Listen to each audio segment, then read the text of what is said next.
Hello बच्चों। आज हम नाइन्थ क्लास के पहले लेसन का सेकंड पार्ट करने जा रहे हैं। तो सबसे पहले शुरुआत करते हैं गलनांक से। गलनांक क्या होता है? वह न्यूनतम तापमान जिस पर कोई ठोस पिघलकर द्रव बन जाता है उसे हम गलनांक कहते हैं। जैसे कि मान लीजिए हमारे पास ठोस पदार्थ है बर्फ। तो बर्फ को हमने गर्म करना शुरू किया, तो जैसे ही जिस तापमान पर बर्फ पिघलकर द्रव में बदलना शुरू हो जाती है, बर्फ से पानी बनना शुरू हो जाता है, वो तापमान हमें नोट करना है। उस तापमान को हम गलनांक कहेंगे कि वो बर्फ का गलनांक है। तो बर्फ जो है, बर्फ का गलनांक है 273.15 केल्विन या 273 केल्विन। इसको अगर हम सेल्सियस में लिखना चाहें तो इसे हम 0 डिग्री सेल्सियस कहेंगे, यानी कि 0 डिग्री सेल्सियस में 273 केल्विन होते हैं। अब कई बार ये क्वेश्चन आता है, तापमान की दो इकाइयां हैं, एक केल्विन इकाई और सेल्सियस इकाई। तो केल्विन को सेल्सियस में कैसे बदलेंगे, और अगर तापमान सेल्सियस में दिया है तो केल्विन में कैसे बदलेंगे, ये आपको पता होना चाहिए। सबसे पहले केल्विन को सेल्सियस में कैसे बदलें। अगर आपको तापमान केल्विन में दिया है तो सेल्सियस में बदलने के लिए आप उसमें से 273 माइनस कर दोगे। 273 क्यों?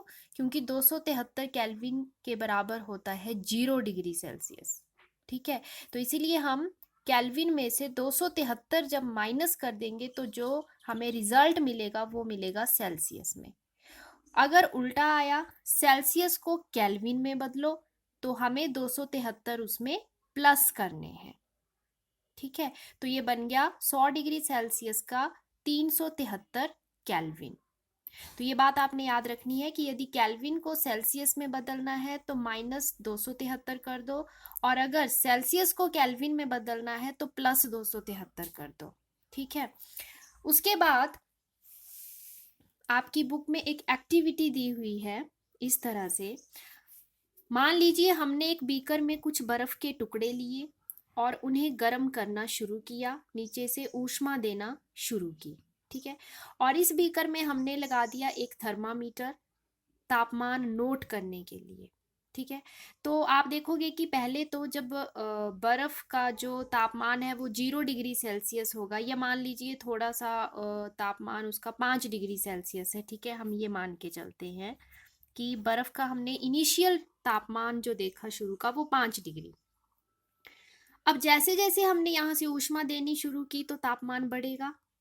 ठीक है, तो तापमान बढ़ना चाहिए, लेकिन आपको ये जान के हैरानी होगी कि आपने ऊष्मा देना शुरू की तो बर्फ ने पिघलना भी शुरू कर दिया, लेकिन तापमान वहीं का वहीं रहा, 5 का 5, उससे ऊपर नहीं जाएगा। अब यहाँ 20 तक है, मैंने आपको दिख रहा होगा रेड पेन से 20 तक बनाया है, यानी कि आप मान लीजिए 5 की बजाय आप मान लीजिए 20 डिग्री सेल्सियस तापमान है, तो आप जितनी मर्जी ऊष्मा दे लो 20 थोड़ी देर तक 20 डिग्री ही रहेगा, तापमान में कोई वृद्धि नहीं होगी। ऐसा क्यों हो रहा है?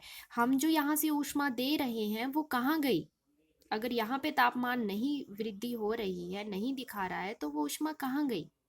उसका आंसर ये है कि जब बर्फ से ठोस से द्रव बन रहा है तो संगलन, इसको बोलते हैं संगलन हो रहा है।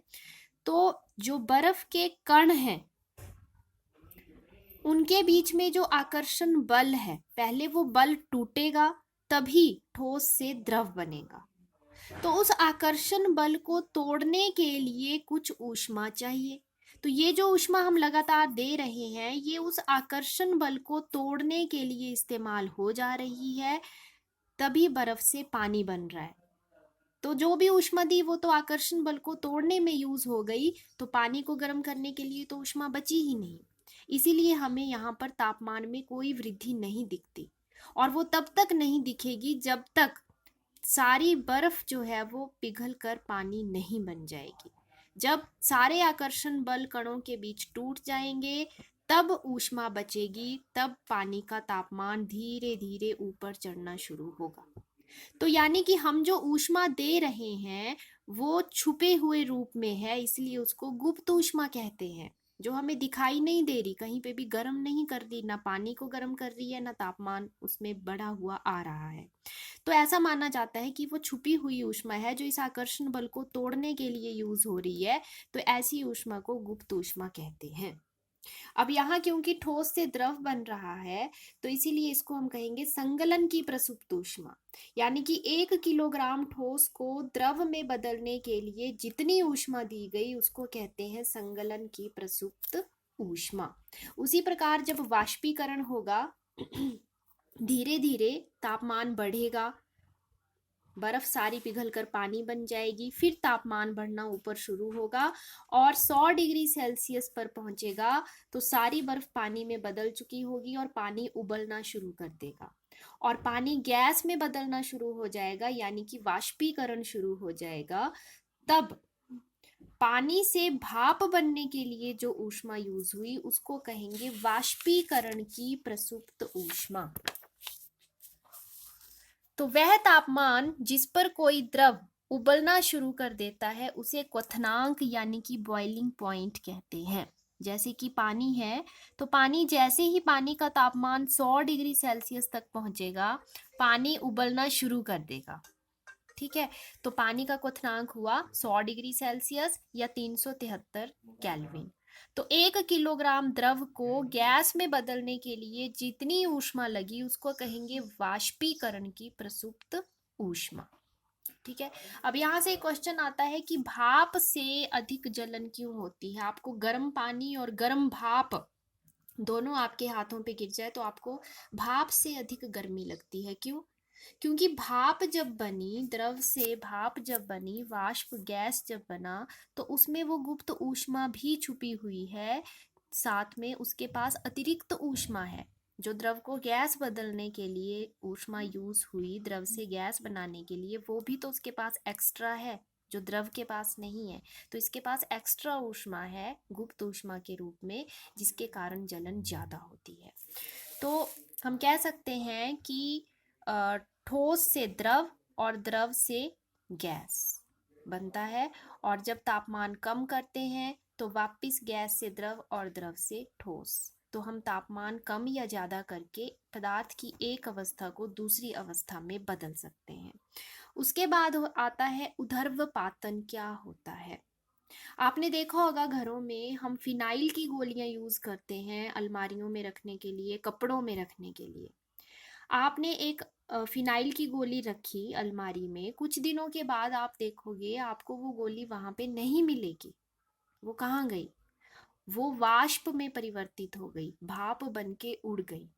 तो फिनाइल थी ठोस, ठोस से सीधा बन गया गैस। आपको वहां पे कोई भी द्रव नहीं दिखेगा, पानी नहीं बनेगा उसका, ठोस से सीधे गैस बनेगी। जबकि यहाँ हमने देखा ठोस से द्रव, द्रव से गैस, बर्फ से पानी, पानी से भाप बना। लेकिन फिनाइल के केस में ऐसा नहीं हो रहा है, ठोस सीधे गैस में बदल रहा है। तो ऐसी अभिक्रियाओं को ऊर्ध्वपातन कहते हैं। इसी का उदाहरण है फिनाइल, अमोनियम क्लोराइड, कपूर। तो अमोनियम क्लोराइड यहाँ पे एक एक्टिविटी बताई हुई है। हमने एक अमोनियम क्लोराइड लिया कुछ और उसके ऊपर एक कीप उल्टी करके रख दी और जब हमने उसको गर्म करना शुरू किया तो हम देखेंगे कि अमोनियम क्लोराइड सीधे भाप में बदल जाता है, वाष्प में बदल जाता है। तो ये हो रहा है ऊर्ध्वपातन। कोई भी द्रव हमें यहाँ पे नहीं मिल रहा कि पहले ठोस से द्रव, द्रव से गैस, नो, सीधा ठोस से गैस। और ये गैस ठंडी होके जब यहाँ पर जमा हो जाएगी तो हमें फिर से यहाँ पर ठोस अमोनियम क्लोराइड मिल जाएगा जमा हुआ। तो इसको कहते हैं निक्षेपण। तो ये हो रहा है ऊर्ध्वपातन, ठोस से गैस, फिर गैस से ठोस बन रहा है तो वो हो रहा है निक्षेपण। तो इस प्रक्रिया को कहते हैं ऊर्ध्वपातन। उसके बाद दाब यानी कि प्रेशर। प्रेशर अगर हम बढ़ा दें तो उसका भी फर्क पड़ता है और हम पदार्थ की अवस्था को बदल सकते हैं। कैसे? यहाँ पर देखिए, ये एक गैस है। इसके आपको पिछले वीडियो में मैंने बताया था कि गैस के जो कण होते हैं वो दूर दूर स्थित होते हैं। हमने एक पिस्टन की सहायता से जब इस सिलेंडर में गैस को दबाया तो क्या ये कण पास पास आ जाएंगे?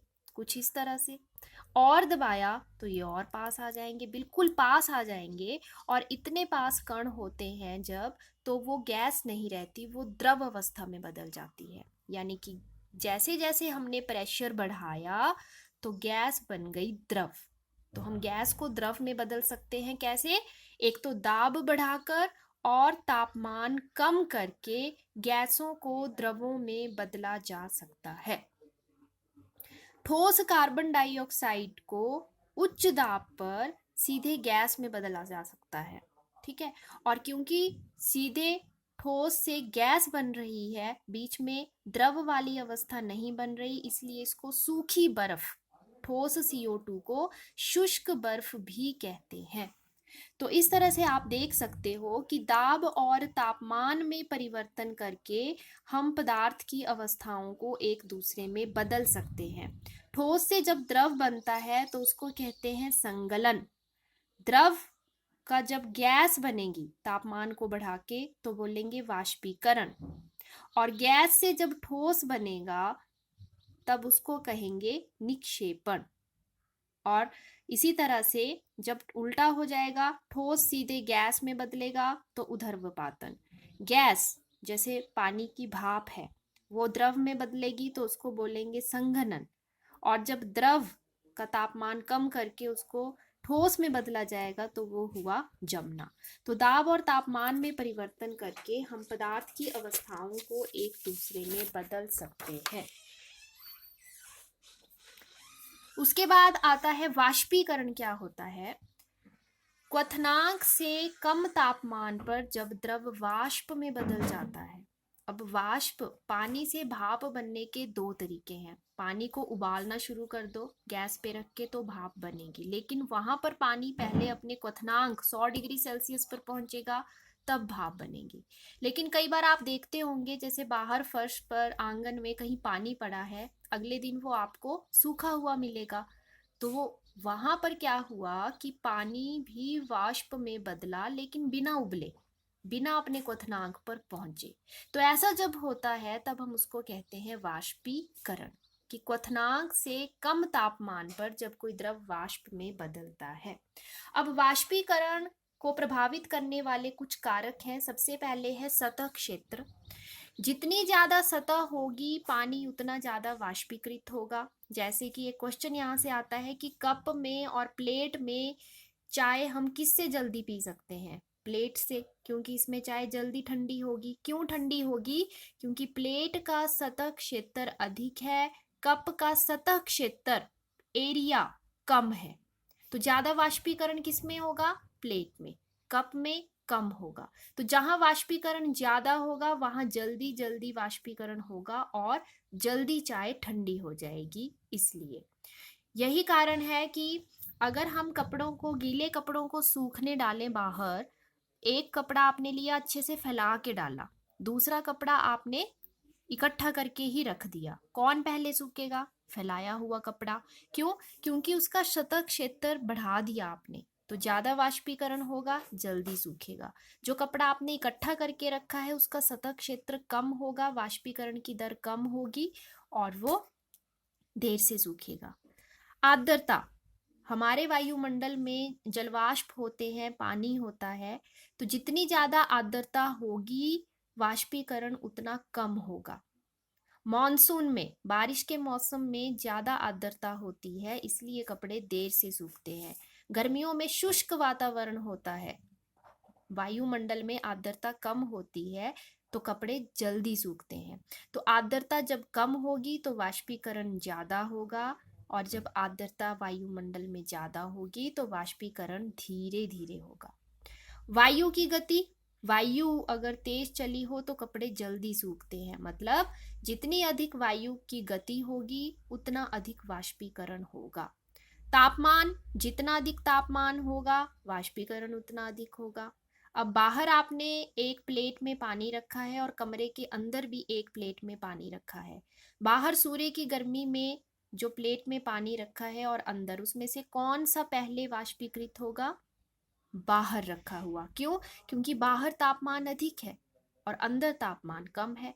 तो तापमान बढ़ने के साथ साथ वाष्पीकरण की दर भी बढ़ जाती है। और जब भी वाष्पीकरण होता है तो उसके कारण शीतलता होती है, ठंडक उत्पन्न होती है। कैसे? यहाँ पर एक क्वेश्चन आता है कि गर्मियों में घड़े का पानी ठंडा क्यों रहता है। तो ये देखिए, मिट्टी का घड़ा है और एक प्लास्टिक का घड़ा है। मिट्टी का घड़ा क्योंकि मिट्टी से बना है तो उसकी सतह में छोटे छोटे छेद होंगे, प्लास्टिक में नहीं होंगे। ठीक है। अब जब हमने घड़े में पानी डाला तो उन छेदों से पानी रिसकर बाहर आ जाएगा। आपने देखा होगा जब हम नया घड़ा लाते हैं उसमें पानी डालते हैं तो थोड़ी देर के बाद बाहर से घड़े की सतह गीली हो जाती है, मतलब अंदर वाला पानी धीरे धीरे रिसकर बाहरी सतह पर आ गया। अब बाहरी सतह पर आ गया तो उसका क्षेत्रफल बढ़ गया, सतह क्षेत्रफल बढ़ गया और उसने वाष्पीकृत होना शुरू कर दिया, भाप बनना शुरू हो गई। अब भाप बनने के लिए उसको गर्मी चाहिए, ऊष्मा चाहिए। अब वो ऊष्मा कहाँ से लेगा? जो घड़े के अंदर पानी है उसकी ऊष्मा को खींच लेगा और वाष्पीकृत हो जाएगा। ठीक है। तो घड़े की सतह पर जो पानी है वो वाष्पीकृत होने के लिए अंदर से ऊष्मा खींचेगा। अब अंदर वाले पानी से जब ऊष्मा खींच ली तो अंदर वाले पानी की ऊष्मा कम हो गई, तापमान कम हो गया, मतलब वो ठंडा हो गया। ठीक है। लेकिन प्लास्टिक के घड़े में क्योंकि छिद्र नहीं होते, पानी बाहर नहीं आ पाता, सतह पर वाष्पीकृत नहीं हो पाता, जिसके कारण अंदर के पानी की ऊष्मा उतनी ही रहती है जितनी है, तो वो गर्म ही रहता है, वो ठंडा नहीं होता। ऐसा ही एक क्वेश्चन, सूती कपड़े, हमें गर्मियों में सूती कपड़े क्यों पहनने चाहिए? तो इसका आंसर भी ऐसा ही है, क्योंकि सूती कपड़े कॉटन के जो बने होते हैं उनमें छिद्र होते हैं। ठीक है। और जब गर्मियों में हमें पसीना पड़ता है तो वो पसीना उन छिद्रों से होता हुआ बाहरी सतह पर आ जाता है और वाष्पीकृत होने के लिए हमारे शरीर से गर्मी अवशोषित करता है। अब हमारे शरीर की गर्मी वहां चली गई तो हमें ठंडक महसूस होती है। और एक ऐसा ही क्वेश्चन है कि जब हम अपने हाथ पर एसीटोन, नेल पॉलिश रिमूवर वगैरह डालते हैं, आपने देखा होगा, तो आपको ठंडक महसूस होती है। क्यों ठंडक महसूस होती है? क्योंकि जब हम अपने हाथ पर एसीटोन या नेल पॉलिश रिमूवर डालते हैं तो उनको वाष्पीकृत होने के लिए ऊष्मा चाहिए। तो वो ऊष्मा वो हमारे हाथ से खींच लेते हैं, हाथ से अवशोषित कर लेते हैं, तो उस जगह पर ऊष्मा हमारे हाथ में कम हो गई, इसलिए हमें ठंडक महसूस होती है। तो ये था आज का टॉपिक। Thank you.